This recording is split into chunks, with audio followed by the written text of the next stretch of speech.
Miarabantsika tsirairay avy-indray atatra ity zoma maraina fa 1 ny volana aprily ity ary manona fahasoavan'ny tompo amintsika tsirairay avy. Alohan'ny dirantsika amin'ny mofinaina an'io dia iray vavakantsika. Tompoandriamanitra io mbola misaotra anao izahay fa mbola afaka mandray anjara ny amin'ny fahasoavanao. Misaotra no nitahianao manokana ny tsirairay avy etona. Iny fa na dia tsy fantatray mazava ny hoavinay. Ny azo inonay ankehitriny dia tsy mandao anay ianao. Metenena tompo fa mihaino anao eto izay minaran'i Jesosy. Amen. Lohatenin'ny mofinaina antsika an'io dia manao hoe tena mpiandry onjy, tena mpiandry onjy. Nalaina amin'ny Jaona 10:1-10 manao hoe izaho no mpiandry tsara, ny mpiandry tsara manolotra ny ainy hamonjy ny onjy. Amen. Misy asa izay tsy maintsy atao amin'ny mpanankarena mba hifoazan'izy ireo ny amin'ny fifandraisana amin'Andriamanitra sy amin'ny matompona andraikitra azy ireo eo anatrehany.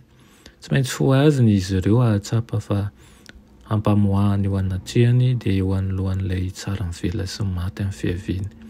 Napetraka ho andraikitry ny mpanankarena ny hanompo ny hafa amin'ny fitiavana sy ny fahatahoran'Andriamanitra, saingy maro amin'ny mpanankarena no mitoky amin'ny harena ka tsy mahita ny toerana mampidi-doza misy azy.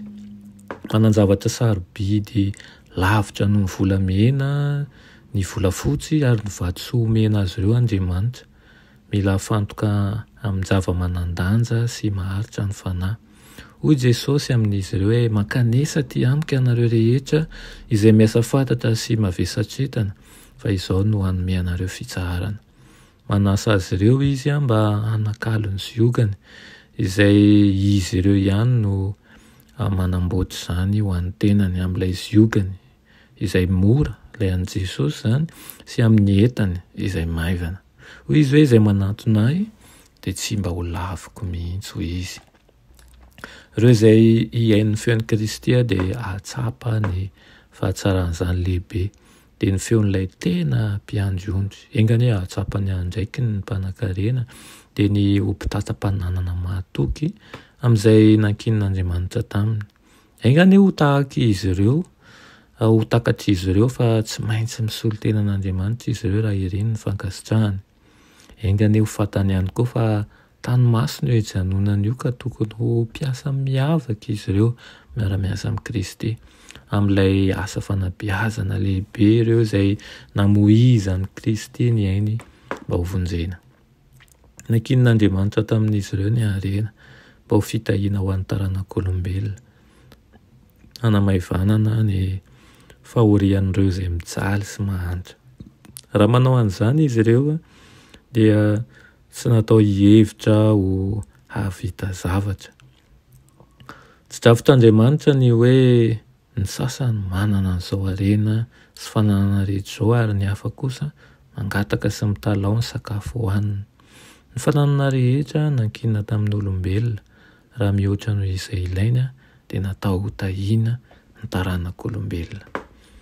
Raha fehezina ny mofinainantsika androany dia tsaroa fa ny fifohazana ihany koa na ny fifandraisana amin'Andriamanitra dia natao an'ny mpanankarena ihany koa. Raha ao anatin'izany ianao dia natao anao ihany koa ny fifandraisana, fanatsarana fifandraisana amin'Andriamanitra.